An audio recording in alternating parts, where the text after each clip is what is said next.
Assalamualaikum Gus. Waalaikumsalam. Badhe tanglet pripun le carane nahan emosi niku Gus? Pripun nahan emosi nggih. Godhop nggih. Wadhkur isma rabbika bukrata wa asila wa minal laili fasjud lahu fasabbihu lailan tawilan. Salah satu di antara nafsu yang susah ditundukkan adalah godop atau bludrek, muringan. Kita manusia semuanya punya Pak, itu punya Pak, punya. Sekarang kita pelajari dulu, kita proses asbabun nuzuli, sebab muring-muring muncul sebab nopo.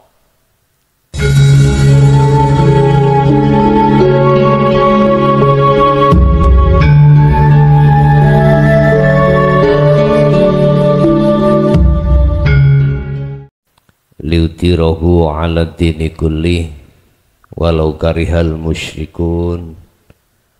Asyhadu an la ilaha illallah wa asyhadu anna Muhammadan abduhu wa rasuluh. Allahumma salli wa sallim ala sayyidina wa maulana Muhammadin wa ala alihi wa ashabihi ajmain. Rabbi shrah li sadri wa yassir li amri wa hlul 'uqdatam min lisani yafqahu qawli. Sadaqallahul azim. Amma ba'd.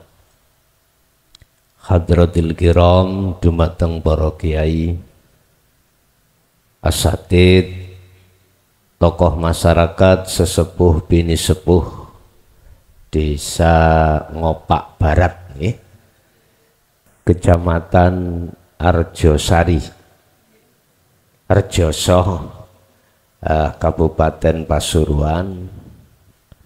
Alhamdulillah, dalam kesempatan malam hari ini kita masih diberikan Allah satu nikmat, baik kenikmatan jasmani, lebih-lebih kenikmatan rohani, yang kesemuanya itu dalam rangka illa liya'budullah.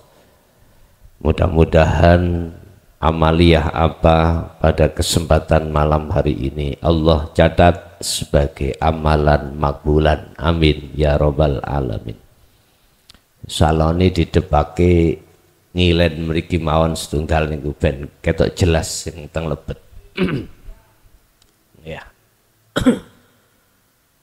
Nah, pun Bapak Ibu hadirin jamaah rahimakumullah. Dalam kesempatan malam hari ini kami akan membahas surat Al-Maidah ayat 27 yang berkenaan dengan korban, ya. Yang berkenaan dengan korban, ada dua hal yang perlu kita ketahui. Amaliyah apapun termasuk korban, ya, termasuk korban, ikut termasuk kegolong amaliyah. Amaliyah apapun ada kategori diterima oleh Allah, ada kategori ditolak. Mudah-mudahan semua yang sudah terjadi diterima oleh Allah Subhanahu wa ta'ala. Apa hikmah dibalik hari raya kurban ini? Ini ada satu pembelajaran terhadap kita terkait kisah putra mbah buyut kita, yaitu Nabiullah Adam alaihis salam. Itulah pengorbanan dua putra, satu Qabil, satu Habil. Mana di antara pengorbanan kedua belah pihak atau Qabil dan Habil diterima oleh Allah? Di situ diceritakan Surat nopo tadi? Al-Maidah ayat 27. Bapak Ibu hadirin jamaah rahimakumullah. Ini sebagai pembelajaran kita sebelum kita mau melaksanakan pengorbanan. Lebih sayugjanya itu etika syarat sahnya pengorbanan pada Allah itu diterima bagaimana. Di situ dikatakan innama yataqabbalullahu minal muttaqin. Tidak ada satu amaliyah hal ini berkaitan dengan kurban diterima oleh Allah kecuali berdasarkan hati yang takwa kepada Allah. Minal muttaqin, dan ketepatan muttaqin ini adalah bersumber dari putra beliau yaitu Habil, bukan Qabil. Mengapa Qabil ditolak? Karena tidak lillahi ta'ala. Masih ingin dipuja. Jadi di dalam hati kita ada satu penyakit yang kita mungkin tidak tahu. Apa itu penyakit? Fi qulubihim maradum fazadahumullahu maradha. Tatkala penyakit itu masih ada di dalam hati kita, dan itulah yang merusak aturan-aturan amaliyah kita pada Allah Subhanahu wa ta'ala. Termasuk di dalam diri Qabil ya, bukan Habil. Habil itu yang diterima, korbannya yang diterima. Dia berkorban karena wanita, berarti karena ingin dilihat orang lain. Artinya di dalam hati kita, hati ya bukan jasmani. Kalau jasmani yo harus ketahui orang lah. Wong itu nanti akan dinikmati dan dimanfaatkan seluruh fakir miskin. Hati maksud saya. Si Qabil ketika melaksanakan pengorbanan itu dalam hatinya itu keluar dari lillahi ta'ala. Apa? Karena ingin si Qabil itu dilihat orang lain. Aku yang lebih besar, aku. Itu Pak maksudnya. Ini si Qabil ketepatan pada saat itu karena saudaranya Habil, saudaranya Qabil sendiri, kan ada dua kandung tuh Pak. Qabil sama Habil laki perempuan. Qabil sama Habil laki perempuan. Habil begitu punya saudara kandung. Lah syariat pada saat itu syariat Nabi Adam, berhubung belum ada manusia, nggak boleh saudara kandungnya Qabil ikut dinikahi Qabil, nggak boleh. Qabil harus menikahi saudara kandungnya Habil. Ijol-ijolan itu Pak maksudnya, tukar-tukaran. Tapi Qabil nggak mau. Karena lebih cantik saudara kandungnya Qabil sendiri daripada saudara kandungnya Habil.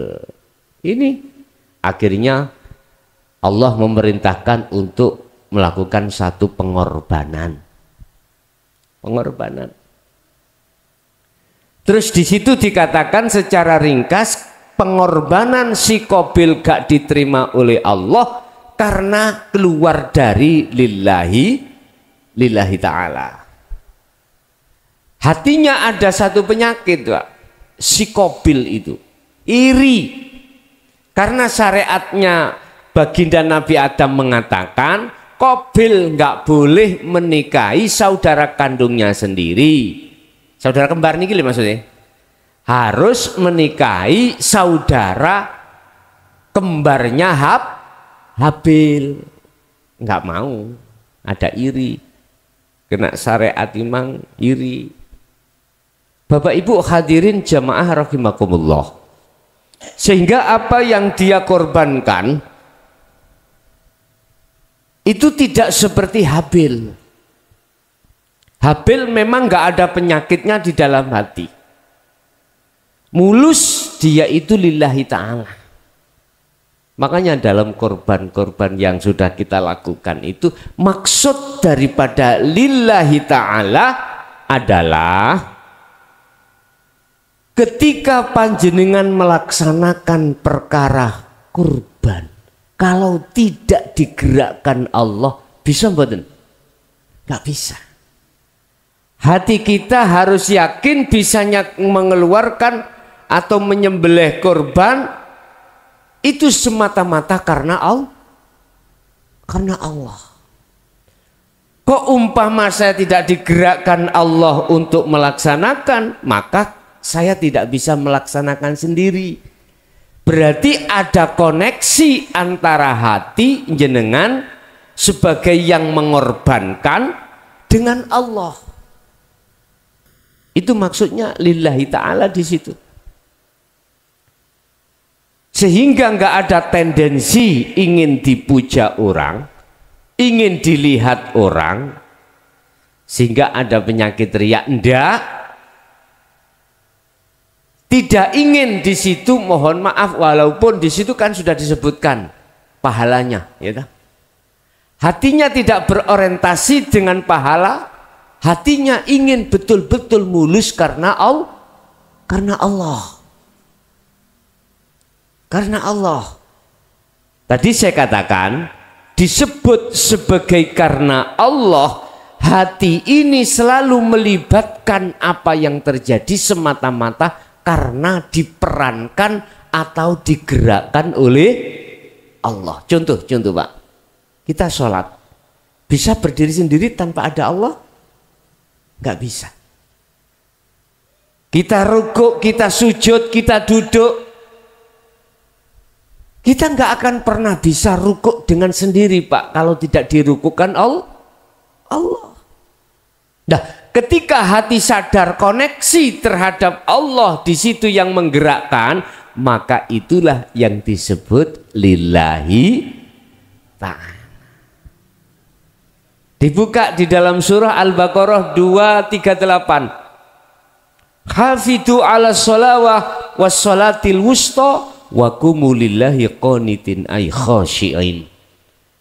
Jikalau Anda ingin betul-betul sholat Anda itu betul-betul khusyuk di mata Allah, lakukan sholat yang lillahi ta'ala.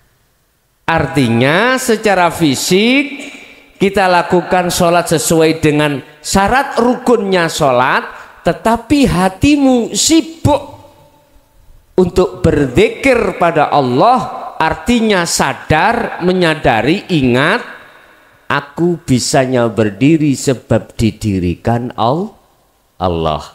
Aku bisa rukuk sebab dirukukkan Allah. Saya sujud, duduk sebab disujudkan dan didudukkan Allah. Hati harus sibuk zikir di situ, Pak. Ini caranya. Bapak Ibu, kita sholat kan maksud dan tujuan kan menghadap dan bertemu Allah toh. Kita sama, berkorban juga begitu. Kita menghadap dan bisa bertemu Allah di situ. Bukan bertemu siapa-siapa. Karena sesungguhnya illa liya'budun, maksudnya hanya menyembah. Ini yang menyembah ini harus tahu dan bertemu siapa yang kita sembah. Inilah pelajaran umat Islam yang selama ini mohon maaf manakala ditutup-tutupi harus dibuka. Sudah waktunya Pak, kita sholat ini sudah waktunya untuk bertemu siapa yang kita sembah tiap saat dan tiap waktu. Begitu nikmatnya ketika si musalli, orang yang sholat itu bisa bertemu Allah.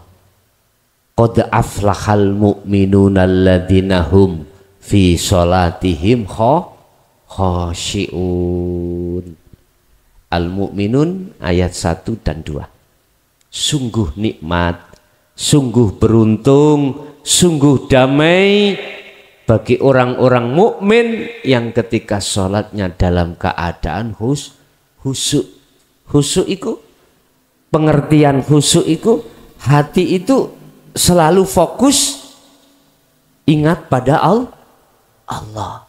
Iki memang berat Pak, memang berat, iki susah, sulit, tapi bukan berarti tidak bisa. Wala tayasu fi roihillah, walaupun itu berat jangan sampai kau berputus asa. Ada loh Pak, putus asa, wis gak sholat wis. Wong sholat gak khusyuk-khusyuk, jangan gitu. Ingat, bahayanya orang lalai pada Allah ketika saat tidak berzikir itu lebih bahaya dari bahayanya orang yang sholat atau orang yang zikir walaupun hatinya tidak ingat pada Allah. Udahlah, nggak usah kita itu berpikir yang aneh-aneh, udah kita lakukan saja semua apapun yang diwajibkan Allah.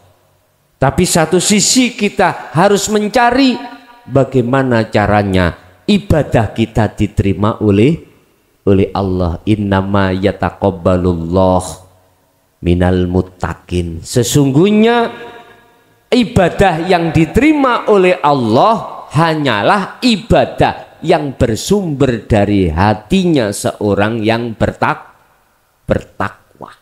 Itu tadi surat Maidah ayat 27. Lah, orang yang muttaqin, orang yang bertakwa itu orang yang bagaimana Pak? Husnul a'mal nataiju husnil ahwal min qalbin zahidin. Niku keterangan di dalam kitab Hikam Pak ya.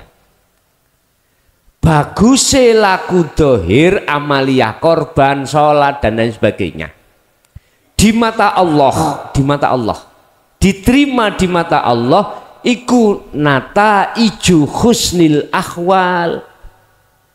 Barometernya adalah kalau ruhaniyah hati jenengan juga bagus. Ruhaniyah di mata Allah bagus, iku ruhaniyah yang bagaimana? Bon, ruhaniyah itu gambarannya ada dua Pak kita manusia. Pertama mingkol bin zahidin. Saged kula tulis? Saged nggih?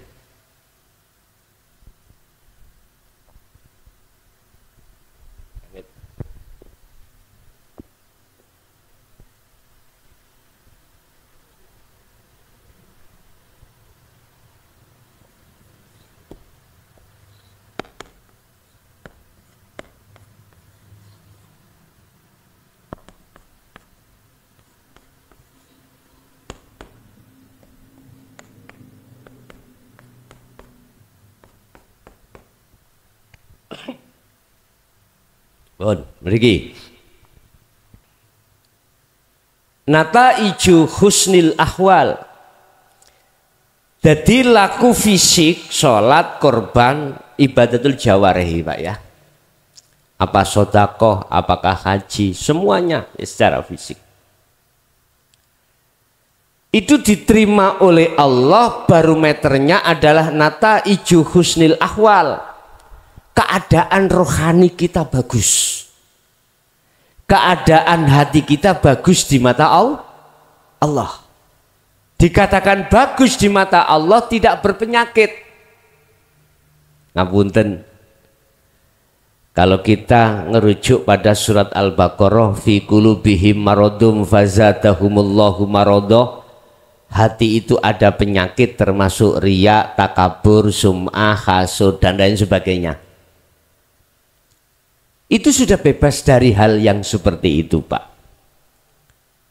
Nata'iju husnil akhwal berarti buah yang muncul dalam hati kita itu bagus di mata Allah, berarti tidak berpenyakit. Cara salat, cara kurban itu betul-betul lillahi ta'ala. Pundi Bang Kapuri melaju.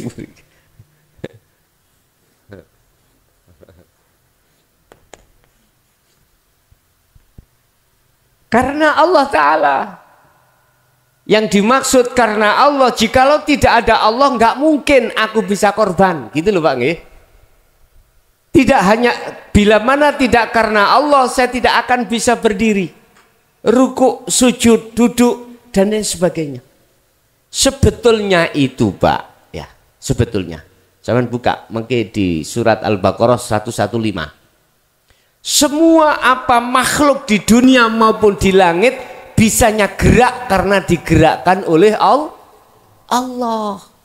Walillahil masyriqu wal maghrib fa aynama tuwallu fathamma wajhullah. Itu. Jadi kita nggak bisa kumpul di sini di musola Al-Fatah nggih. Baitur Rahmah. Musola Baitur Rahmah. Itu kalau tidak digerakkan Allah. Kita dari rumah masing-masing ke sini kalau tidak diperjalankan Allah, nggak akan mungkin bisa berjalan sendiri, Pak. Cuman yang menjadi pertanyaannya, Allahnya di mana? Nah gitu toh. Ini yang mestinya harus dijawab oleh seluruh umat Islam. Harus, karena syarat amaliyah itu diterima oleh Allah. Yang menyembah harus tahu siapa yang disembah.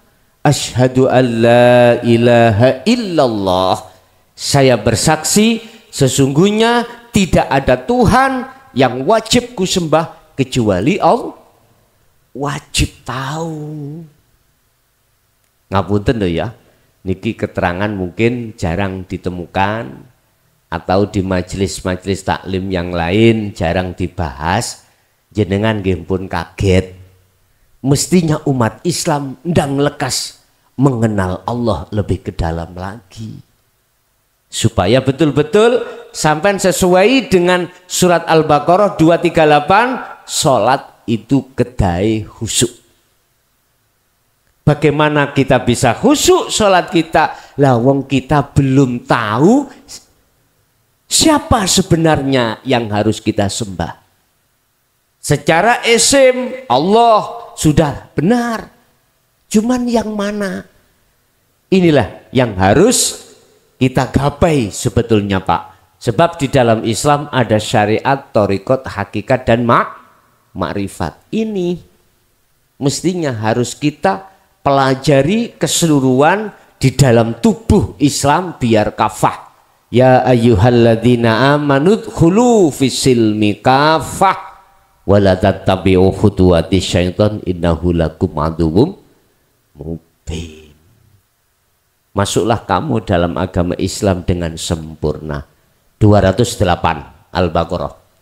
Cuman berhubung awak dhewe wonten biang keroke lho Pak sing disebut nafsu iblis.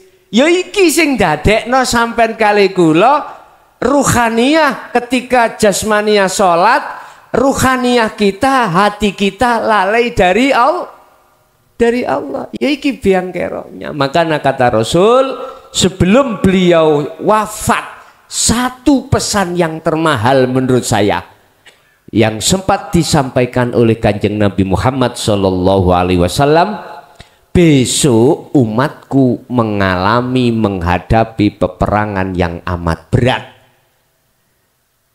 Ya, jadi habis jihad kecil menuju jihad besar. Apa? yaiku ngelawan hawa nafsu. Pun kembali kepada amaliyah tadi. Kalau ruhaniyah sampean kali kula ini sudah bebas dari penyakit, maka mingkol bin zahidin, sumber yang muncul dalam hati kita itu hati yang zahid. Hati yang zahid itu apa? Hati yang condong menyang Gusti Allah. Ketika jenengan ibadah apapun, sholat kek, korban kek, di situ ruhaniyah sampai niku disebut ruhaniyah qalbin zahidin, yang bersumber dari hati yang zuhud pada Allah. Inilah sing kula maksud keadaan ruhaniyah sampai bagus di mata Allah. Lah keadaan ruhaniyah yang bagus karena hati sampean selalu berzuhud pada Allah. Berarti condong hati ini pada Allah. Bukti condongnya gambarane semua amaliyah sampean iki, hati sampean iku memasukkan lillahi ta'ala. Makanya semua niat sholat apapun mesti ditutup lillahi ta'ala. Cuma berhubung lillahi ta'alanya itu enggak diterangkan pada kita, akhirnya kita cukup di lisan saja, di hati tidak bisa. Jadi ketika mengucapkan lillahi ta'ala, hati sampai niku merasakan, Pak, kalau meyakini kalau saya tidak ada Allah, enggak mungkin bisa berdiri, rukuk, sujud, duduk. Begitulah maksudnya lillahi ta'ala. Jadi selalu melibatkan yang dikedepankan adalah Allah, bukan dirinya, bukan kekuatan dirinya. Kan sudah jelas la haula wala quwata illa billah. Semua tidak ada daya upaya kekuatan apapun, semuanya itu adalah milik Allah. Kan jelas, Pak. Lah, cuman umat Islam tinggal ngetrap ketok, ngamal ketok. Bagaimana kita bisa mengamalkan sehingga menjadi hati qalbin zahid kalau pelajaran ilmunya tidak disampaikan? Sami kalih ngeten lho, Pak, kula di alit niku SD utawa ibtidak kelas setunggal. Di situ saya tidak diajarkan ilmu matematika. Terus akhirnya saya keluar dari sekolah. Sampai besar tidak pernah mengetahui ilmu matematika. Bagaimana saya bisa menjumlah 5 tambah 5? Lah wong saya tidak tahu 5 itu angkanya yang bagaimana. Ya otomatis tidak bisa. Tarsan, Pak, yang hidup di alas nggak mungkin akan paham, oh iki gelas, iki tutupi gelas, nggak mungkin, karena tidak pernah diajar. Sama dengan kita. Kalau ilmu caranya bagaimana untuk mengenal Allah lebih ke dalam lagi tidak diajarkan, bagaimana mungkin kita bisa. Oleh sebab itu dalam kesempatan malam hari ini saya sedikit menggugah hati sampean. Lakukanlah segala amaliyah itu yang bersumber dari hati yang bagus di mata Allah. Hati yang bagus adalah hati yang duduk di zahidin. Hati yang seluruhnya karena Allah. Sebetulnya sederhana, Pak. Gini aja, Mbak. Amaliyah nopo mawon, ya. Amaliyah nopo mawon. Mulai sholat sampai haji, apapun lah. Ayo kita belajar hati mengembalikan pada Allah. Caranya, rasakanlah di dalam diri panjenengan kalih kula itu, baik di luar maupun di dalam diri kita, Allah di situ. Dibuka di dalam surah Al-Hadid ayat 3. Allah itu di dalam, ya di luar. Walaupun kita belum bertemu terhadap Allah, yakinkanlah hatimu bahwasanya Allah itu selalu dekat pada kita. Wa nahnu aqrabu ilaihi min hablil warid, lebih dekat bahkan daripada urat leher, urat nadi. Walaupun kita nggak berandai-andai di dalam itu nyapo toyo, yang bagaimana gak usah. Pertama kita cukup yakin kalau Allah itu lebih dekat daripada urat nadi. Berarti selalu di dalam dan di luar diri jenengan. Dengan Allah itulah semua itu akan berjalan. Coro jasad sampean bisa ke sini, jasad sampean bisa rukuk, bisa sujud. Sudah cukup sampean belajar mulai awal seperti itu. Belajar merasakan, meyakini semua apa gerak yang ditimbulkan diri jenengan itu semata-mata karena digerakkan oleh Allah. Pun niki mawon sampean awalin dugi mriku, mengke inilah belajar kita amaliyah secara jasmani betul-betul dikategorikan yataqabbalallah minal muttaqin. Amaliyah yang selalu diterima oleh Allah, amaliyah yang bersumber dari hati orang yang bertakwa. Orang yang bertakwa adalah orang yang selalu hatinya merujuk pada Allah, mengedepankan Allah. Allahu waliyul ladina amanu yukhrijuhum minadh-dhulumati ilan nur. Al-Baqarah 257 itu. Siapa yang Allahnya yang dijadikan imam di dalam hatinya, maka dia akan dikeluarkan dari kegelapan menuju terang benerang. Artinya hati sampean boten gampang susah, boten gampang khawatir, boten gampang takut, karena semuanya sampean kembalikan kepada Allah. Itulah hikmah yang mengambil dari kisah Qabil dan Habil. Di situ Habil diterima oleh Allah pengorbanannya karena beliau hatinya qalbin zahidin. Lah Qabil iku dari hati yang rohibin. Niki rohibin, apa rohibin? Hati yang condong pada selain Allah. Gitu tadi. Oleh karena dalam hati si Qabil itu ada penyakit riya. Apa riya itu? Pamer. Ada lagi hasud. Hasud itu adalah dengki, iri terhadap Habil.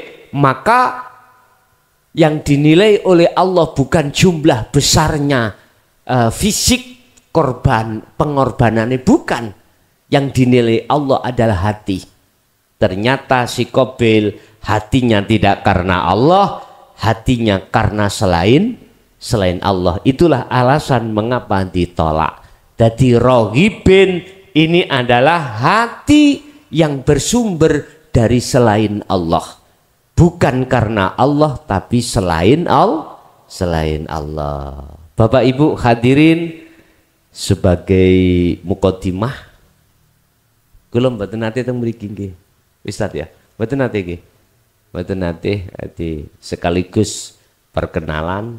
Kula asli nami kula Mukhlason Rosid, asli kula nggih pundi Mojokerto. Dulu saya punya mbah di sini, mbah-mbahan di Pasuruan. Insya Allah tahun 76 niku beliaunya Al-Maghfurlah Mbah Hamid niku selalu di masjid di Abasana dulu Mbah Hamid Pasuruan ini. Jadi beliau punya jadwal waktu untuk ngisi Jum'ah di masjid saya dulu. Kalau masih kecil, sekitar tahun 76 nih. Sering saya di pangku beliaunya. Lah termasuk Mbah Syarif ya. Mbah Syarif niku zamane Mbah kula. Mbah Syarif Pasuruan, terus punya putra Mbah Fakih, terus akhirnya saat ini sinten? Gus Maskur. Itu termasuk di mbah-mbahan ngono lho Pak. Artinya ada hubungan apa ya? Cara kanca CS ngoten lho. cara kanca CS, hati sahabat dekat beliau. Nggih, itu sekedar cerita aja. Kalau saya punya sejarah juga di mana ini, di Pasuruan, bahkan kakak kandung saya yang pertama dinikahi oleh saudaranya Kiai Haji Muhaimin, Abdullah Muhaimin Rembang, ya, di Pekoren, di Mblawi niku ngidul, terus mungkin wonten desa Pekoren nggih Mbak Yu kandung kula sing Bajeng niku. Nggih, asale nggih ndugi perjodohan ndugi Mbah Syarif niku kali Mbah wis dikekno ae ngoten. Nek cara tiyang siyen kan mboten nanti pacaran to Pak ya. Wong tua malah ditukne, gelem gak gelem ya wis ditukne ngoten. Nggih, nyatane di anak 3 ewane, di anak 3. Nggih, mungkin itu sekedar hikayah mawon, cerita ben tambah mengenal. Kami juga mengenal jenengan, jenengan juga mengenal saya. Yang jelas saya kesini tidak punya niat hati apa-apa Bapak Ibu ya. Yang dimaksud lillahi ta'ala karena Allah. Memang secara syariah saya wajib untuk menyampaikan apa yang menjadi pembenahan ruhaniyah kita. Gampangane ngomong, sholati ben iso khusyuk iku piye? Lah ngono lah. Sholati ben bisa khusyuk iku bagaimana? Atau amaliyah ben estu diterima Allah itu bagaimana? Termasuk pengorbanan ini, nggih, termasuk jenengan. Oke, mungkin itu sebagai materi yang sudah kami sampaikan. Kita biasanya ada 2 sesi Pak ya. Setelah kami jelaskan materi, sesi kedua tanya jawab. Barangkali ada yang perlu ditanyakan, monggo kami persilahkan. Nyantai mawon, nyantai. Matur suwun, terima kasih Kiai. Perkenalkan, kami adalah Rami Ahmad Jamaluddin. Perlu saya tanyakan ini adalah berkaitan dengan masalah hati, insya Allah. Insya Allah. Kalau hati ini lurus, insya Allah lurus. Gitu. Dan juga hati ini juga ada berkaitan dengan lillahi ta'alanya. Yang saya dengar tadi itu sering mengatakan lillahi ta'ala, lillahi ta'ala. Kalau kami Al-Fakir sendiri insya Allah siap. Insya Allah siap. Sing ndak siap itu di belakang biasanya, nggih. Kula siap, pingking mboten siap. Terutama gandengan nih. Nah, ini yang jadi problem kan gitu. Kata lillahi ta'ala, kita melaksanakan lillahi ta'ala. Akan tapi apakah kita butuh lillahi ta'alanya ini, apakah di belakang harus juga berkaitan atau mungkin harus juga lengkap, juga harus bisa membantu kan. Biasanya wong wedok iki kan apalagi zaman sekarang kan gitu. Sulit untuk bisa lillahi ta'alanya. Saman metu iki oleh opo kan gitu kan. Ditakoni kan gitu. Ya betul ya. Saking ngomong gak iso ngomong tiang-tiang niki. Ini adalah merupakan suatu problem yang sangat besar terhadap semua manusia, saya yakin seperti itu. Kita kuat, gandengan tidak kuat. Gandengan ini kuat, kita tidak kuat. Karena kita ada dua insan yang sangat berbeda, laki-laki dan perempuan. Pada intinya, bagaimana untuk mengkiat-kiatkan kedua-duanya ini bisa kuat sama-sama lillahi ta'ala. Karena apa? Karena sekarang zamannya adalah seperti ini, dengan kondisi yang ya serba sesuatu. Kalau kita lillahi ta'ala agak kesulitan gitu. Kita melaksanakan sholat sembunyi bengok potong kuluwe ya, potong kuluwe bu, potong kuluwe kan gitu kan juga kesulitan. Akhirnya tidak lillahi ta'ala kan. Sholat tidak khusyuk. Ini mungkin kita perlu gambaran, perlu mungkin apa wawasan kita untuk bisa menenangkan si gandengan dan buah hati kita. Kan gitu. Terima kasih. A'rif nafsaka wa auladaka wa azwajaka billah. Wa qala Allah ta'ala ku anfusakum wa ahlikum naro. Apapun alasannya memang mayoritas berat sekali, Pak. Tetapi bukan berarti kita harus terus kita keluar dari apa yang didhawuhke Allah. Jagalah dirimu dan keluargamu dari siksa api neraka. Sebab ar-rijal qawwamuna 'alan nisa. Seorang suami bertanggung jawab penuh mutlak dunia akhirat di mata Allah terkait anak dan istri. Yang terpenting adalah tetap sampaikanlah walaupun itu berat terhadap anak dan istri. A'rif, kenalkanlah, ngenalo siro nafsaka awak dewi siro, wa auladaka wa azwajaka, anak dan istrimu, billahi, terhadap Allah. Kenalkan, karena kita yang dikhitobi Allah sebagai seorang laki-laki, seorang suami bertanggung jawab pada anak dan istri.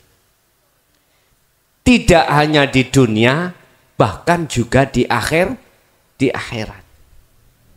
Lah, sekarang tanggung jawab kita di dunia, apa kita wajib memberikan nafkah terhadap anak dan istri yang diukur sesuai dengan kemampuan kita masing-masing. Oke, ini tanggung jawab kita di dunia. Berarti secara jasmani. Lah, secara rohani kita harus mengenalkan anak dan istri kita terhadap Allah, sehingga masuk terhadap laku lillahi ta'ala. Terkait istri dan anak mau terima atau tidak, hai Muhammad, iku urus aku. Lihat kaum Taif nggak mau menerima, iku urus aku. Jadi di situ ada dua kelompok, Pak. Wa minhum man hadanallah. Satu kelompok dia menerima dengan ajaran Rasulullah, ajaran yang merujuk ke lillahi ta'ala. Wa minhum man haqqat, ada yang apa, minad dolalah. Wa minhum, sebagian di antara juga ada golongan yang bersikukuh tidak mau, nggak mau untuk masuk lillahi ta'ala. Makanya tadi betul Bapak tanya, nah, kamu keluar oleh apa? Yang ditanyakan oleh dapat apa?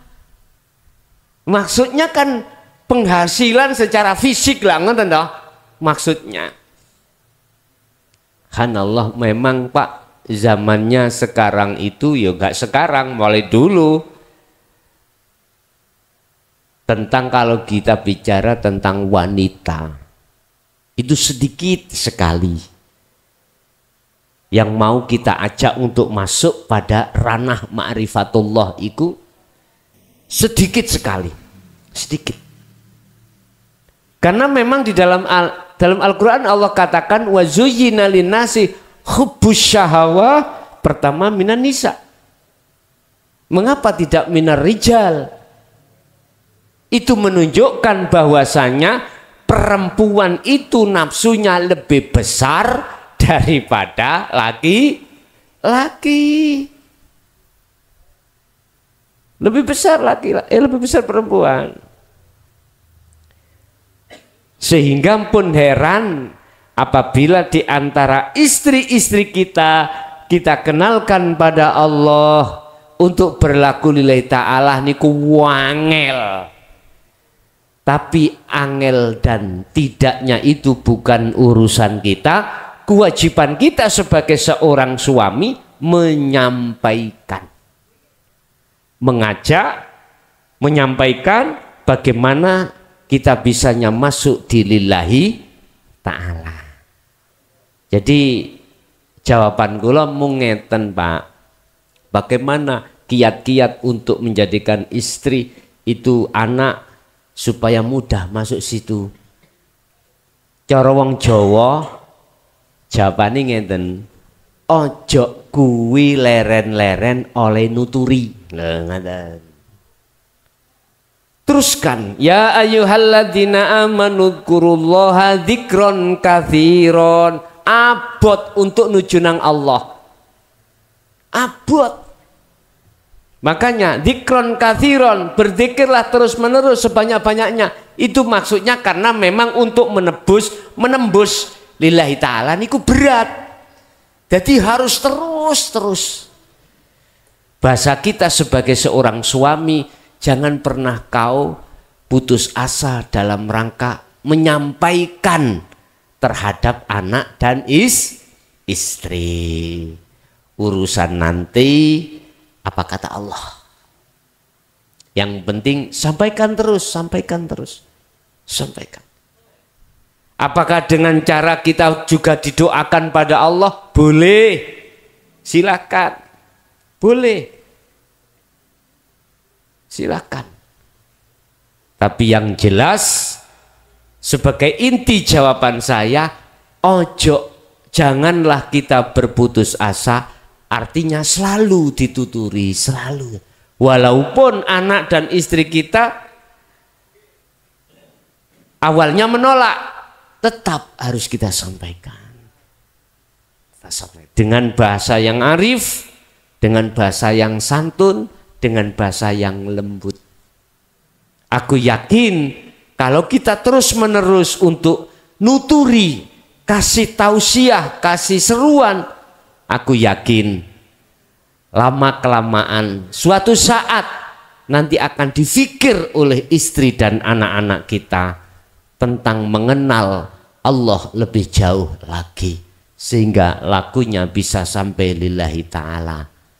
Mudah-mudahan anak dan istri dan keturunan kita memang ditakdirkan Allah walaupun awalnya berat, toh pada akhirnya adalah husnul khotimah. Namung niku Pak, jawaban saya, ojo leren-leren anggene jenengan nuturi. Nggih, ada lagi? Yes. Ngapunten, Yai. Berkenaan dengan min qalbin syahid, untuk mencapai qalbin syahid niki dalam kehidupan sehari-hari itu kan segala amal perbuatan itu kan tergantung dari niatnya. Innamal a'malu binniyat, ya.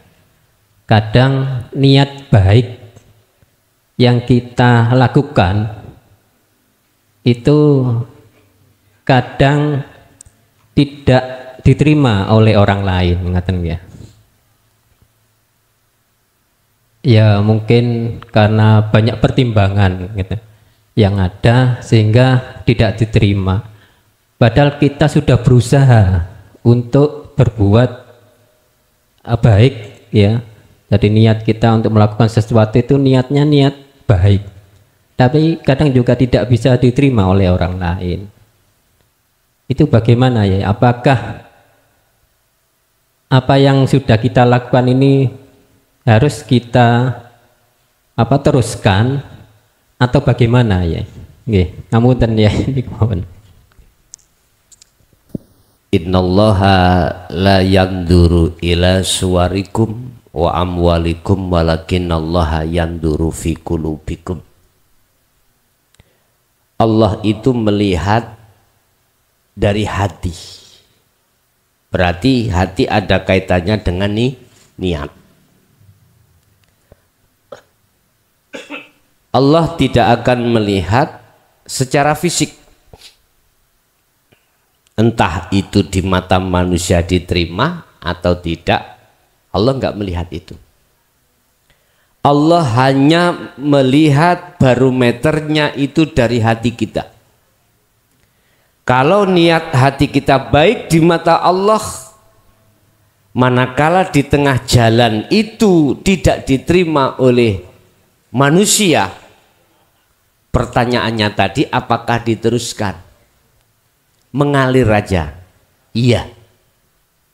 Apa jadinya? Di situ nanti di mata manusia terserah Allah.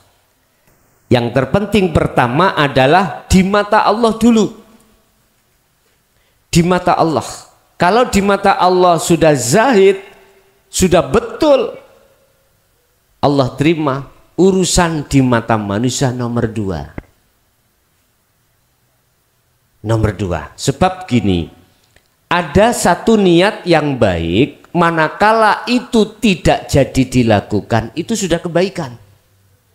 Apalagi itu dilakukan. Menurut saya, tapi bukan berarti menurut yang lain yang tidak sama, bukan berarti salah loh, mboten. Menurut saya, walaupun di mata manusia itu ada yang menolak, jalan aja. Karena dalil kita, niat manakala tidak tercapai itu sudah kebaikan. Apalagi itu dilakukan. Tetapi manakala pertimbangan jenengan, pertimbangan bla bla bla bla, lebih baik tidak kuteruskan, monggo, itu juga baik. Jadi saya tidak bersikukuh yang baik pendapatku, mboten. Kalau yang ditanya bagaimana menurut saya, tak lanjut mawon, ngoten. Toh nanti di situ ada rencana Allah juga. Aku yakin manusia itu tidak selamanya menolak. Nanti akan dia berpikir, biasanya mau tidur Pak. Dia ngenangan jane ya bener ya, lha apa tak tolak nih ya. Dia ngenangan. Bahkan Allah nanti kasih pelajaran pada yang menolak lewat mimpi. Bisa jadi loh. Untuk menyadarkan hati seseorang kaum Taif pada waktu itu kan ngelempari Rasulullah. Tapi ada yang disadarkan lewat mimpi. Akhirnya membenarkan Rasulullah dan dia mengucapkan 2 kalimat syahadat. Seperti kaum tetangga beliau, setiap beliau Rasulullah mau sholat subuh didoni.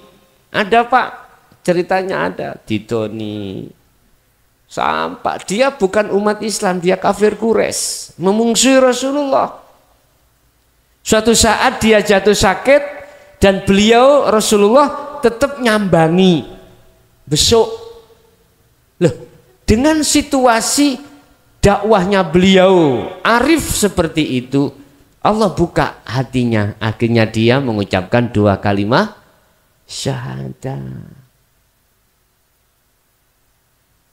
Menurut saya Pak, lanjut mawon, walaupun belum bisa diterima orang lain. Saya yakin suatu saat Allah akan membuka pintu hatinya itu. Tapi sampai jangan sampai heran kalau ada 2 golongan tadi yang kusebutkan.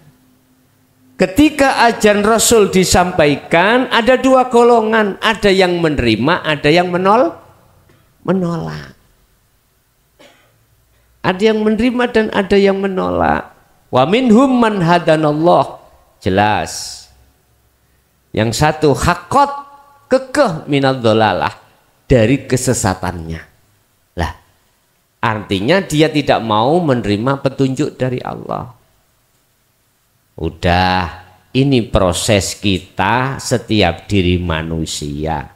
Jadi kita tetap tidak boleh menyalahkan bagi seseorang yang masih diproses Allah menolak. Gak boleh. Nanti siapa tahu entah 1 bulan kemudian hari dia prosesnya dari Allah itu selesai, akhirnya dia terima hidayah dari Allah. Nggih. Wonten malih ada lagi? Assalamualaikum Gus. Waalaikumsalam. Badhe tanglet pripun le carane nahan emosi niku Gus? Pripun nahan emosi nggih. Godop nggih. Wadhkur isma rabbika bukrata wa asila wa minal laili fasjud lahu fasabbihu lailan tawilan. Salah satu di antara nafsu yang susah ditundukkan adalah godop atau bludrek, muringan. Kita manusia semuanya punya Pak, itu punya Pak, punya. Sekarang kita pelajari dulu, kita proses asbabun nuzuli, sebab muring-muring muncul sebab nopo. Kita urai dulu. Kadang-kadang, mohon maaf ya, umpama dalam keluarga sama istri anak karena nggak nyocoki. Istri kita kasih belanja 1 bulan 20.000, ngamuk-ngamuk. Oh, memang kita dapatnya rezekinya cuma 20.000. Jadi istri muring-muring itu karena 20.000. Jenengan melihat istri muring-muring, padahal saya sudah bersikukuh mencari rezeki, cuma dikasih Allah 20.000. Kok istri muring-muring? Ya sampai ojo melok muring.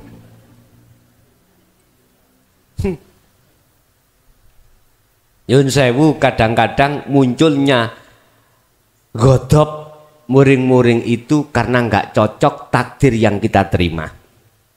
Anak kita waktunya ngaji, bulet aja disuruh ngaji, dulinan HP, game-giman. Kadang-kadang terhadap teman dan lain sebagainya. Wes. Kemunculan takdir, ketetapan yang nggak cocoki pada hati kita, itulah awal sebabnya dalam diri kita muncul sifat muring godop. Terus bagaimana kita untuk mensiasati biar tidak godop? Nyun sewu Pak, selain Allah itu kan disebut makhluk, nggih. Cobi mawon mriki.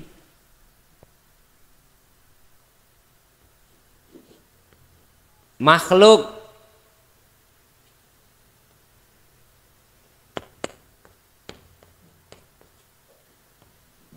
Khalik.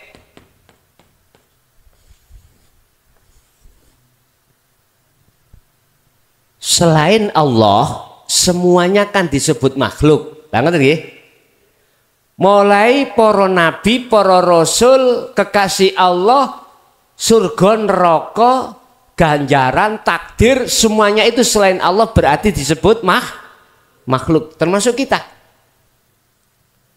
Lah selain daripada itu disebut khalik, yaitu Allah yang menciptakan. Makhluk iku yang diciptakan. Nyun sewu Pak, tadi sudah saya kasih tahu seluruh makhluk itu yang menggerakkan siapa? Allah. Saged diterima? Saged nggih? Oke. Berarti garwa sampean muring-muring sebab sampean paringi arto dikasih 20.000. Anak tadi sampai muring-muring gara-gara anak tidak mau lekas-lekas berangkat ngaji, teman dan lain sebagainya. Itu yang gerakkan siapa? Allah.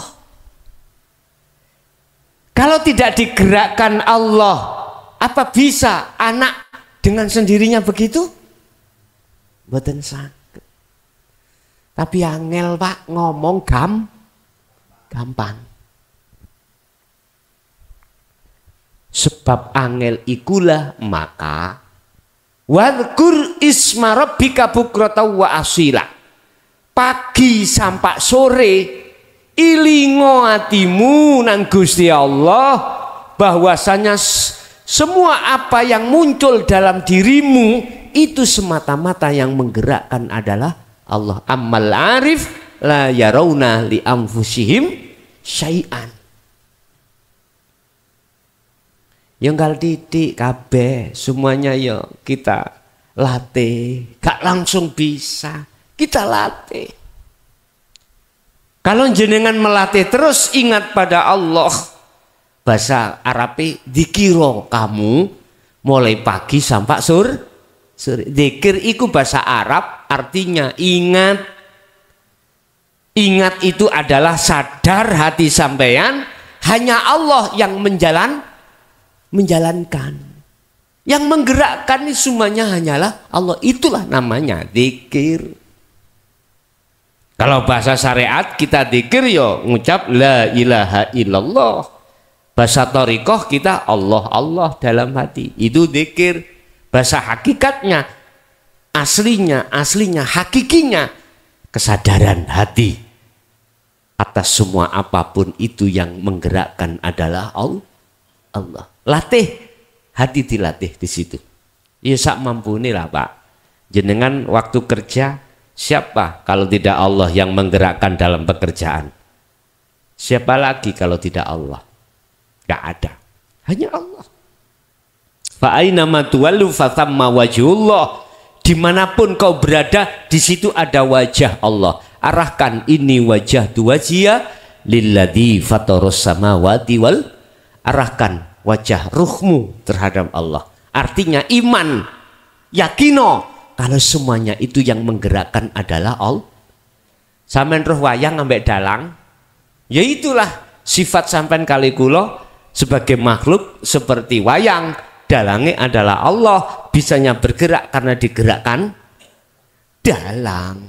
Begitulah kira-kira yang harus kita lakukan setiap saat. Wa minal laili fasjud lahu fasabbihu lailan tawilan. Kalau malam hari ya jangan tidur aja. Banguno tahajuto dikiro sujuto nang Allah. Fasabbih. Memang penak. Nek bengi turu apa tedung blekok torokan penak memang. Tapi ayatnya gitu loh Pak ya.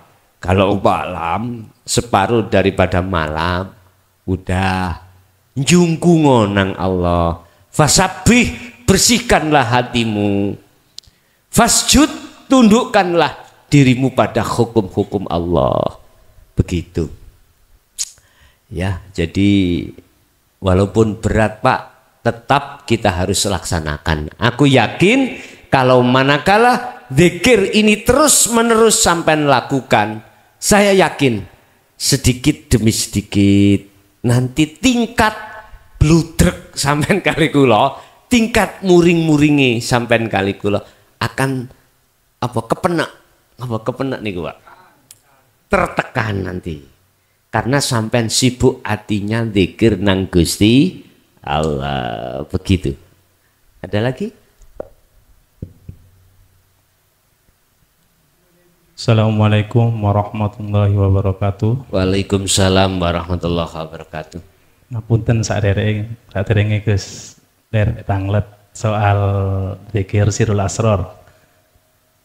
Kulo kan jalani zikir sirul asror niki putus nyambung, tapi nggih kata putus sih.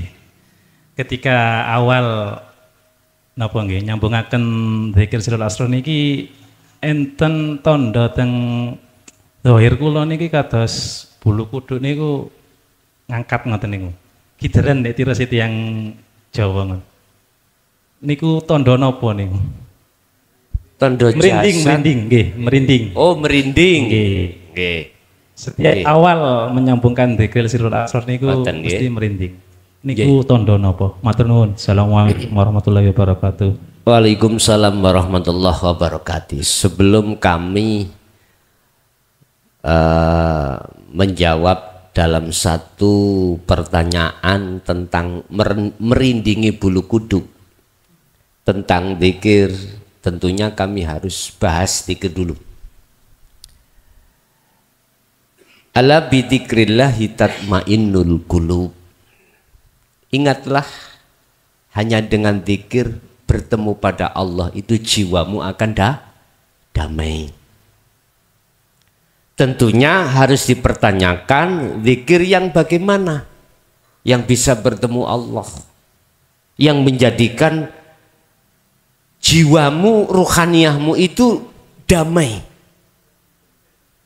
Bahkan tentang masalah zikir ini berbagai surat ayat banyak yang menjelaskan untuk penekanan terus menerus, untuk terus menerus tidak luput, tidak keluar dari zikir. Surat Al-Insan ayat 25-26 dan banyak lain surat-surat yang menyatakan tentang pentingnya berzikir tersebut. Ketahuilah bahwasannya kita ketika di syariat dikenalkan zikir jahri, ya, di situ ada zikir jahri yang dicoro kalimahnya itu la ilaha illallah.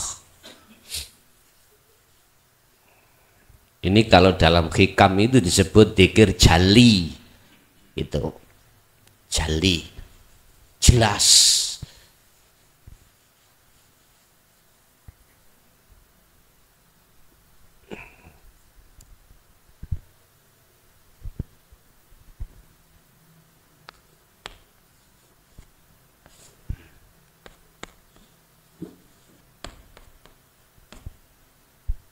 Ini di dalam syariat kita kenal la ilaha illallah, atau bisa disebut zikir sirri, disebut zikir jahri.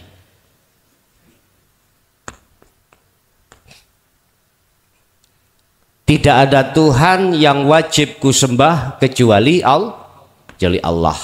Jelas ini, jelas. Jadi maklum, kita mulai kecil sudah dididik, dikenalkan terhadap Tuhan kita, namanya Allah. Innallaha rabbi wa rabbukum fa'budu hadza siratum mustaqim. Maryam 36. Ini. Terus naik, yang kedua adalah zikir khafi. Zikir khafi. Apa itu zikir khafi? Sering kita sebut sebagai zikir sirri. Di situ keluarnya tauhid la ilaha illa huwa. Banyak ayat yang menjelaskan tentang zikir ini. Ini disebut zikir sirri. Tetapi saya tegaskan, walaupun jahri diucap di lisan Allah, walaupun sirri khafi diucap di hati Allah, itu masih menyebut nama. Barang siapa yang mengistiqomahkan zikir tersebut, ini sampai takok pelaku-pelaku thariqah, berapa puluh tahun dia akan pasti mayoritas dimasukkan Allah di dalam makom namanya makom mukasyafah. Apa makom mukasyafah itu? Makom kebukanya gaibnya makhluk. Di situ ada alam malakut, berarti para malaikat. Alam jabarut berarti alam tempatnya begebluk. Tahu begebluk ya? Ya kados dik wingi lho Pak wonten Covid. Ini kan makhluk itu. Gaibnya makhluk. Iblis, jin itu kan gaib kabeh. neraka, ngalam-ngalam sing panas-panas. Ada lagi alam namanya lahut, tempat seluruh alamnya apa yang dihuni oleh para kekasih Allah. Dari unsur para nabi, para rasul, wali-walinya Allah, roh-roh mbah sampean yang dijadikan Allah sebagai kekasih. Masuk di situ. Lah, semua itu masih disebut makhluk. Ada surga, ada lauhil mahfud, wis macam-macam. Intinya di situ penuh dengan karomah. Ayo, sampai akan mengerti apa yang akan terjadi. Ya itu kan makhluk Bapak Siat, makhluk. Takdir itu lah makhluk. Barang siapa yang mewadifahkan, mengistiqomahkan dzikir tersebut, berarti ini loh Pak ya,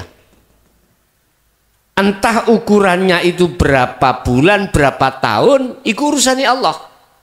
Maka dibukalah namanya alam mukasyafah. Sehingga mungkin sampai menemui orang, sampai tuduh orang pinter, sampai rawuh mertamu minta solusi, tapi sebelum sampai ngomong sudah kebedek. Tahu kebedek? Sudah tahu. Karena karomahnya yang memberitahu. Engkok jam 09.00 ana tamu teko omahe nduk ndi ngono, lengkap Pak. Nggawa masalah bla bla bla bla bla. Sebab mari bla bla bla bla. Begitu jenengan datang langsung didukani sampean. Mangkanilah dadi wong lanang ojo ngeplokan. Tahu ngeplokan? Moro tangan.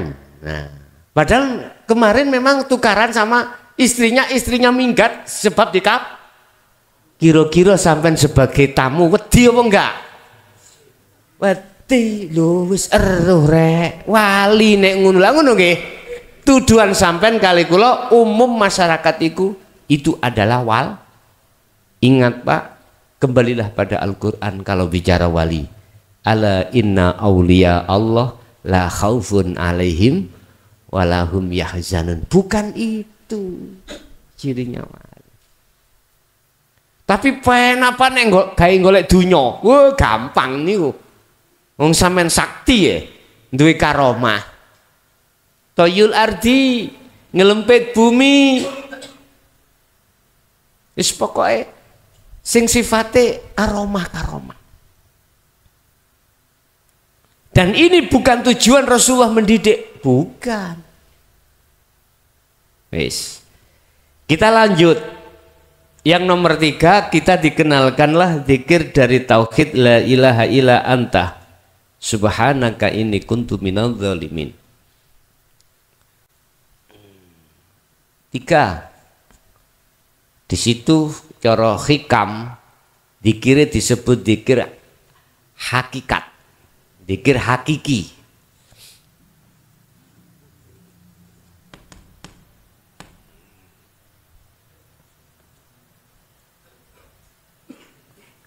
La ilaha illa anta.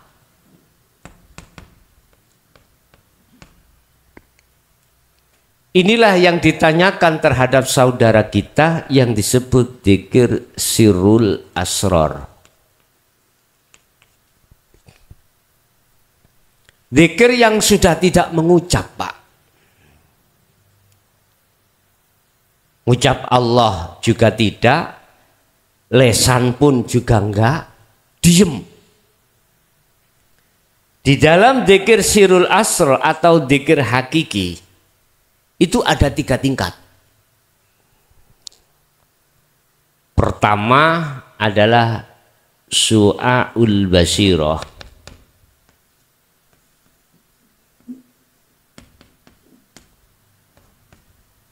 Kedua adalah ainul basirah.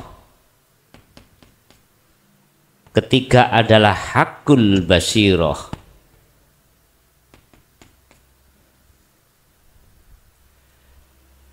Bagaimana prakteknya su'aul basiroh? Tadi sudah saya sampaikan. Ketika jenengan berdiri, sibukkanlah hatimu merasakan, meyakini. Rasa itu apa, Pak? Rasa itu yakin. Rasakanlah, yakinkanlah bahwasannya baik di dalam maupun di luar dirimu hanya Allah yang menggerakkan. Bukan kita bisa bergerak sendiri. Manakala hati sudah ada iman atau rasa dan dikembangkan seperti itu, maka Anda dikatakan telah ada dalam hatimu cahaya nur yang disebut su'aul basiroh. Inilah modal awal Anda bisa sampai ke puncak makrifat. Modal awal. Inilah modal awal. Hatimu akan terbebaskan dari penyakit-penyakit yang dimaksud dalam Al-Quran tadi. Fi qulubihim maradum fazadahumullahu marado. Penyakit hasud, riya, takabur, termasuk ghadab tadi, muringan, ancur nek umpama jenengan terus menerus purun teng mriki. Itu tidak diterapkan ketika hanya di dalam sholat saja, enggak. Juga dilakukan di luar aktivitas sholat. Lebih-lebih ketika saat dibuktikan mendapatkan takdir yang kurang cocok. Nah, kurang cocok ning ati diterima. Nagih bayarane kerja jari jeragane menehi, padahal dik wingi ngomongnya saiki. Lah kok ditimpu diolor meneh maneh. Lho, mangkel ta Pak ya? Jenengan tidak ujuk-ujuk tiba-tiba melihat makhluknya berupa takdir dan makhluknya berupa jerakan, tapi melihat Allahnya yang menggerakkan di situ. Ayem pun Pak. Besok ditagih lagi. Akhirnya jawabannya apa? Meneh yo, kira-kira sampean gak muring-muring ah? Liyabluwakum ayyukum ahsanu amalah. Wa qala aidan innama amwalukum wa auladukum fitnah. Ujian, Allah nguji nang sampean, Pak. Bukan jeragan sampean sebab ingkar janji, enggak. Iku lak syariate. Hakikate Allah memang yang membikin lewat jeragan sampean diuji. Sampean ngerti paku, Pak ya? Paku. Paku kita tancapkan di papan, kita tutup dengan palu gak bengkong, diterus nih mboten? Terus nih, dipalu Allah terus. Nek bengkong, nggih di anu meleh, dikencengno maneh. Ngono sampai pegel bengkong maneh, ditahan sampai tang. Begitulah Allah liyabluwakum ayyukum ahsanu amala, supaya menjadikan rohania sampean iku apa? Menter bantingan itu, apa ya menter bantingan? Tahan banting. Lah di situ. Cuman berhubung kita itu mengikuti nafsu, akhirnya kita itu enggak mengindahkan Allahnya itu. Ngamuk-ngamuk akhirnya jeragane dilabrak. Lah ada seperti itu. Padahal ingatlah, tidak ada satupun makhluk akan bisa bergerak dengan pergerakan sendiri tanpa digerakkan Allah.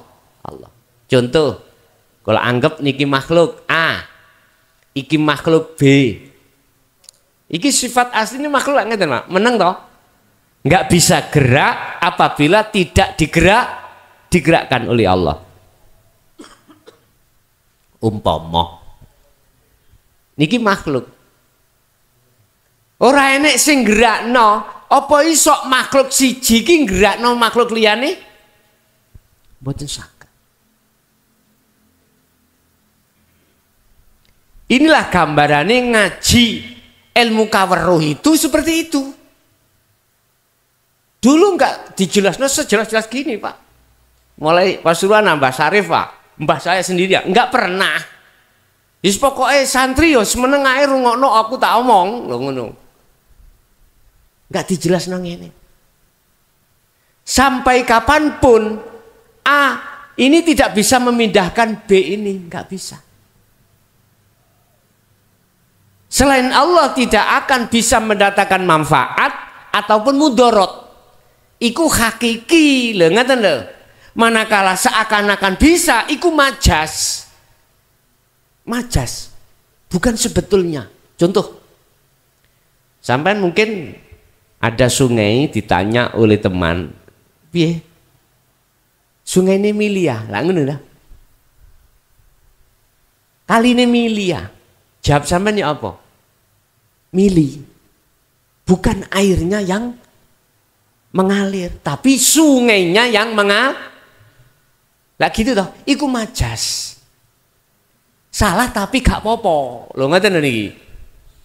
Kalau yang mengalir sungainya telas Pak, habis tangkis iku. Lah gitu toh. Padahal sebenarnya yang mengalir itu sungai, yang mengalir itu adalah air. Tapi mengapa kok tanya sampean itu? Kali ini milih ya? Lah ngoten niki. Seperti itu. Enggak apa-apa, itu majas, namanya majas mursal. Sami kali ngeten. Koyoke memang gerak kita, Pak. Kita yang bisa menggerakkan sendiri kita. Iku majas memangnya. Tapi hakikinya adalah Allah. Sampai kapanpun ya nggak bisa. Makhluk iki sok pindah. Bisanya pindah, ada yang memindahkan. Loh. Berhubung banyak manusia melihat makhluknya, akhirnya menuduh dan beriman yang memindahkan itu makhluk. Coba kalau melihat saya, gak mungkin mengatakan iki sok mindah situ si A bisa memindah si B, gak mungkin. Sama, memang seakan-akan jeragan kita yang khianat lah gitu nggih. Tapi ikut dijadikan Allah untuk menguji kita kok. Kalau kita melihat Allahnya ayem Pak, ayem. Tapi nggih berat. Tetap seberat apapun harus kita latih untuk ingat zikir pada Allah. Oke. Pertanyaan tadi apa Mang Pak? Lali aku. Merinding. Lah, mengapa, tanda apa saya ketika menjalankan su'aul basyirah itu merinding? Itulah salah satu bentuk proses pembersihan Allah dalam kotoran hati kita. Kadang-kadang gak gitu Pak. Kadang-kadang jenengan iki mohon maaf bergerak sendiri. Mohon maaf. Karena kita sudah tidak memandang makhluknya, akhirnya terjadi pergerakan di situ yang tidak kita sadari. Lah, itu salah satu bentuk proses bahwasanya Allah itu membersihkan hati kita. Jadi kita harus mengenalkan zikir hakiki atau zikir sirul asr ini supaya niat kita dalam melakukan ibadah apapun supaya bisa masuk di dalam lillahi ta'ala. Begitulah. Oke, ada lagi? Cukup? Ada? Masih ada Pak?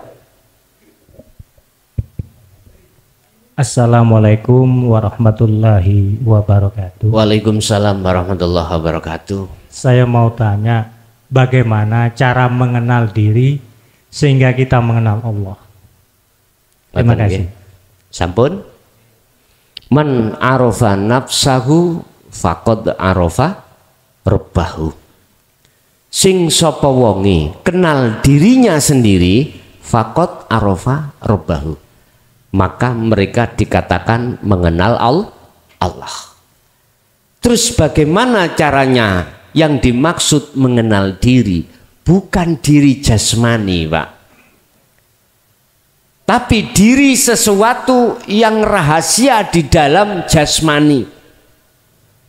Apa itu? hidup. Hidup di dalam diri secara proses di dalam manusia, asalnya itu mati, hidupnya sebab dihidupkan oleh Allah. Ini proses Pak ya. Tapi bukan semata-mata makhluk itu punya hak mutlak hidup. Tak punya. Walaupun hidupnya karena dihidupkan oleh Allah. Kita harus bisa menafikan hidup yang merasa kita hidup. Caranya? Kembalilah pada Allah asal muasal kita. Asal kita hidup apa mati Pak? Mati. Asal kita mati, hidup kita ini karena dihidupkan oleh Allah, oleh Sang Yang Maha Hidup, yaitu Allah. Kita harus kembali ke asal. Kalau kita bisa kembali ke asal, maka disitulah kita akan tahu sebetulnya diri. Diri ini ternyata bukan siapa-siapa, kecuali diri ini adalah Allah, bukan diri makhluk. Nyatanya Allah akan nyata manakala Anda sudah kembali pada asal Anda. Kita asalnya tidak ada. Kita adanya sebab diadakan yang ada. Oke, kita akan kembali asal kita tidak ada. Caranya bagaimana? Ini loh yang susah. Kita kembali ke asal loh yang susah. Karena kita masih merasa ada. Jadi nggak bisa. Selama kita masih dalam hati merasa ada, tidak bisa Pak kita kembali kepada yang ada. Asal kita. Ini harus kita tempuh. Tidak hanya cukup berhari-hari, berbulan-bulan, kadang bertahun-tahun. Kita menundukkan nafsu terlebih dulu. Yang nafsu itu menekan dalam hati kita supaya kita merasa ada. Kita tekan dengan cara berzikir. Zikir yang kumaksud adalah letaknya ada di nomor 3 ini. Padahal nanti ada zikir yang nomor 4 yang disebut fana'u dzikri, yang muncul dari tauhid la ilaha illa ana. Itu nanti. Itu terus dilakukan. Ini disebut zikir nafi isbat atau tahalli tajalli. Baru bisa kembali ke asal. Kalau sudah kembali ke asal, dalam diri sudah tidak merasa kita yang hidup, akhirnya disitulah akan nyata yang ada. Nyatanya yang ada itu sebab kita sudah kembali ke asal tidak ada. Kalau sudah di situ, apa mungkin perkara yang tidak ada itu bisa melihat yang ada? Enggak mungkin. Yang melihat yang ada adalah yang ada. Berarti yang melihat Allah adalah Allah sendiri. Itulah maksud man arafa nafsah faqad arafa rabbah. Barang siapa yang kenal diri, maka dia akan kenal Tuhannya. Maksudnya diri hidup ini lepasan ngaku-ngaku hidup. Setelah ini kita lepas, maka nyatalah diri Allah di dalam diri. Diri Allah di dalam diri. Surat apa itu? Al-Hadid ayat 3. Huwal awwalu wal akhiru wadh-dhahiru wal batin. Sekali lagi caranya kita tidak cukup berhari-hari, berbulan-bulan, bahkan bertahun-tahun. Kita berzikir. Dengan cara zikir itulah yang akan bisa mengenal siapa diri Anda sebenarnya. Ternyata adalah makhluk itu kita. Kalau makhluk statusnya gini ki wau Pak. la haula wala quwata illa billah. Wis gak iso apa-apa. Jadi sing iso apa-apa cuman Allah itu sendiri. Nggih. Ada lagi?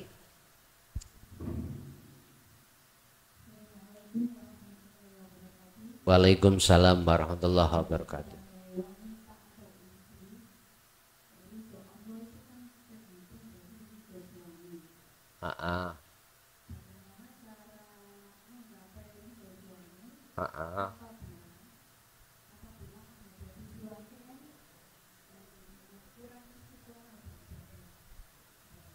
Suami yang kurang oh ngaten. Ngaten.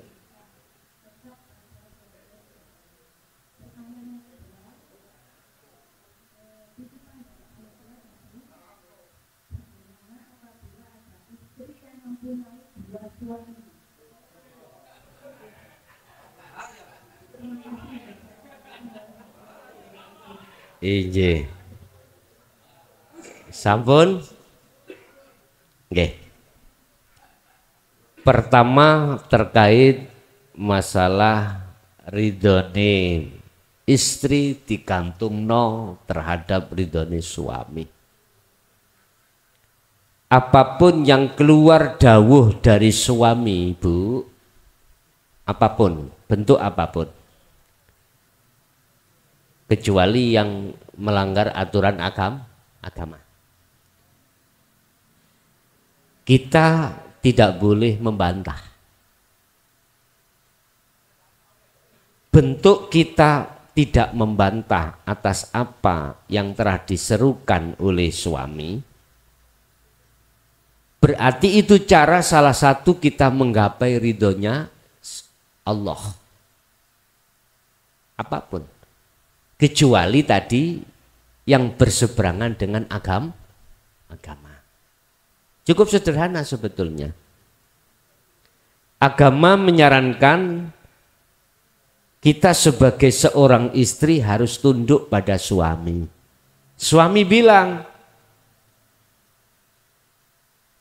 istriku jangan keluar rumah manakala saya belum pulang. Belum pulang, entah belum ke pasar, kerja, jangan keluar rumah apapun alasannya manakala saya belum sampai di rumah. Ini hal sepele, tapi mohon maaf sangat menyakitkan. Itu sakit dan berat manakala kita sebagai istri tidak memandang Allah, tapi memandang manusia. Coba kalau memandang Allah, akan ringan. Sebab ketika saat suami kita kerja, kita dipeseni seperti itu, ada saudara kita yang ngabari terhadap kita sebagai istri, yuk Pak Eloro, nah rumah sakit, sampai dikengen ngeterke, ayo, gak berat ah. Satu sisi menghadapi dawe suami, satu sisi orang tua. Memang dulu sebelum jenengan dikuasai suami, seorang laki-laki, ridho jenengan gantungane orang tua. Sekarang sudah dikuasai suami, apapun alasannya, Anda harus mengedepankan apa dawe suami. Oke lah, sampean iki mang, aku gak oleh Kang Mas keluar dulu mantu adik sampean. Moro maneh, yuk bapak Naza. Coba sampean, ya apa? Sampean WA nanggone garwa sampean, Mas, bapak Naza, kula diken mantu. Entenono aku sih, kira-kira siapa ya? Tunggu saya pulang. Berat napa mboten, Bu? Berat. Terakhir sampak nggak menangi Naza, adik sampean iku mara, yuk bapak pun boten wonten. Jenengan boten mantuk ah. Nek panjenengan iki nggatekke memperhatikan suami, maka aku gak oleh Kang Mas pulang apa keluar rumah dulu. Kira-kira niki berlaku Pak di Pasuruan? Halo. Wonten nah? Tasik wonten? Mungkin kalau ada, jelas keluarga jenengan mengatakan, "Encene bojomu sampel." Ngono. Lah wong bapakne kate gak ono, gak oleh mulih itu. Mesti ngono. Subhanallah. Ini ada kisah Pak, ada sejarah. Sahabat Rasulullah itu. Gara-gara punya anak yang nganut sama suami, mestinya orang tuanya ahli hijab, ahli adab, akhirnya diampuni oleh Allah menjadi ahli rahmat.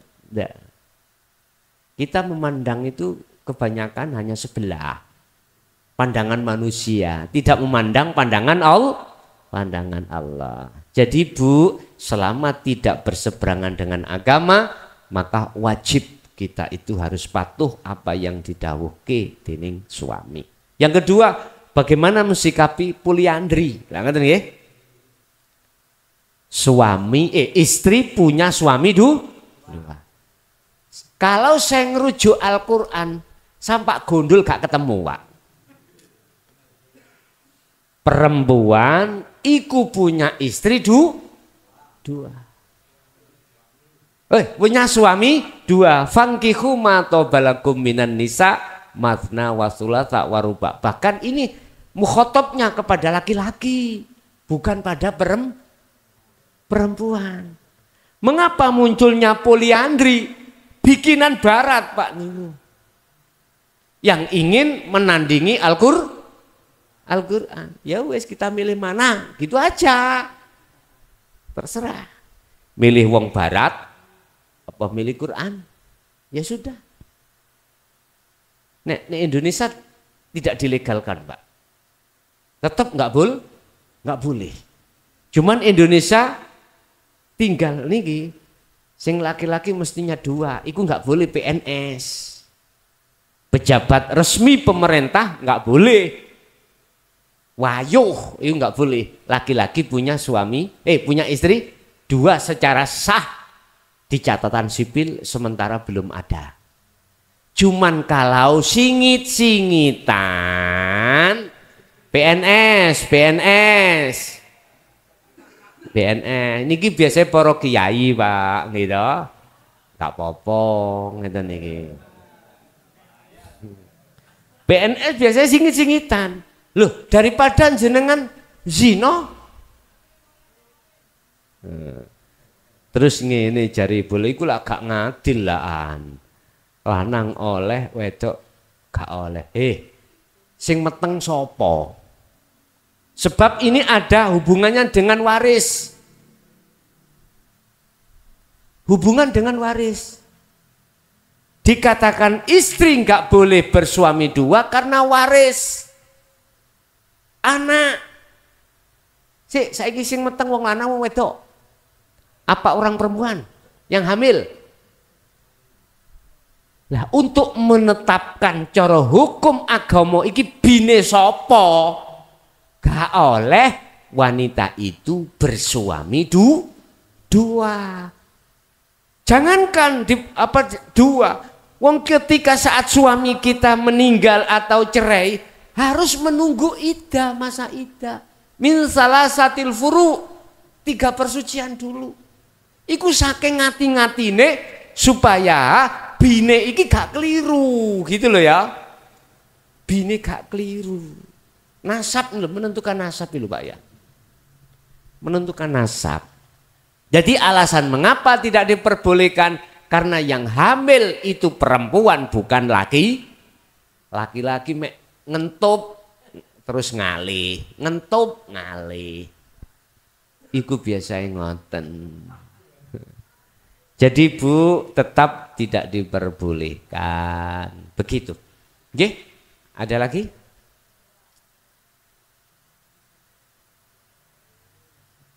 Cukup? Nggih. Bapak Ibu hadirin jamaah rahimakumullah, itulah mungkin apa yang sudah kami sampaikan, mudah-mudahan menjadi walaupun sedikit menjadi ilmu yang bermanfaat, barokah terhadap kita dan anak putu kita ila yaumil qiyamah. Lahumul Fatihah. Bismillah.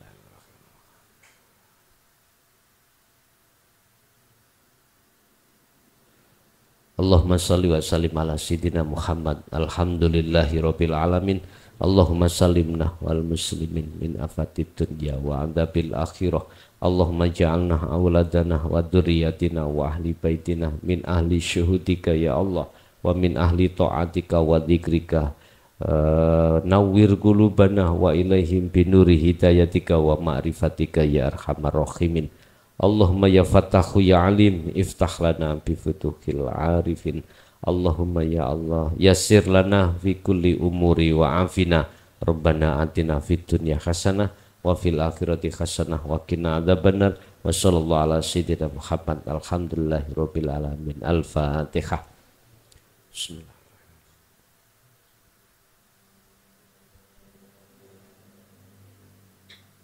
Akhirul kalam. Assalamualaikum warahmatullahi wabarakatuh.